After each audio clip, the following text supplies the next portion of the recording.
با مقصدی در محلها به ساکنان فهمانیدن ماهیت پیام پرزیدنت جمهوری تاجیکستان پیشوای ملت محترم امامعلی رحمان با مجلس عالی جمهوری تاجیکستان گروه کاری حکومت جمهوری با رهبری دولتزاده زیبر در ناحیه واسع با رهبران تشکیلات مؤسسه‌ها رئیسان جماعت‌های شهرک و دهات کمیته‌های محل و سابقه‌داران مهنت واخوری گذراندند.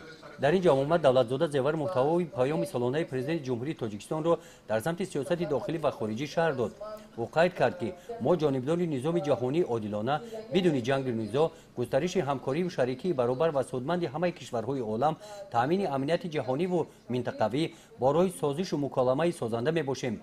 جمهوری تاجیکستان با وجود تغییریابی وضع سیاسی و اقتصادی و امنیت جهان در راه پیشرفت به میلان اقتصادی رسیدن به هدف‌های استراتژیکی و با این وسیله تامین نمودن زندگی شایسته اهالی با قدم‌های استوار پیش می‌رود.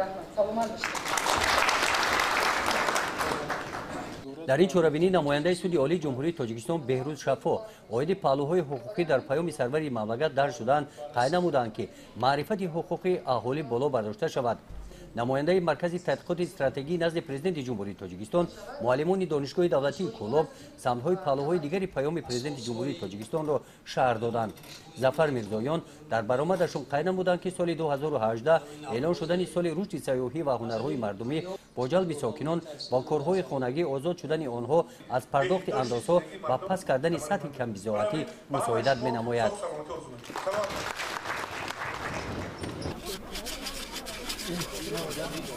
در جامعه دهات به نام میرزاعلی وایسف در دهه کدوچی گروه کاری حکومتی با هنرمندان و هنرهای مردمی شناس گردیده از نزدیک با هنرمندان صحبت نمودند. ساجیدمو حسینова هنرمند است. او رفیده می‌دوزد. با همین راه زندگی 8 نفر فرزندانش را پیش میبرد. انا این کورتاها در سیخ دوزندگی ریزو در دهه چهارباغ دوخته شدند. سیخ دوزندگی را گلاندام گیایی و تشکیل کرده است. اول انداد که بعد مثلا پول چی میکردن بهت نمیرسید. بازی که اوزان میکردن نمیکنیم نمایش نمیبریم کریس کردیم نمیویم میخری اگردن کجیب رو مدی 100 مرتش نمیکنیم بعد جوی چلو پروری دولت بهترین کار کرد با هنرمندان که برای همین آدمای کمی زراعت بخدا کار کرد به حد کاری خوب کرد. در دهه کدوچی شماره هنرمندان زیاد هستند. این هنرها از نسل به نسل تا امروز رسیدند. در واخوری گروه کاری و ساکنان دهه کدوچی همه سمت‌های پیام پرزیدنت جمهوری تاجیکستان تحلیل کرده شد.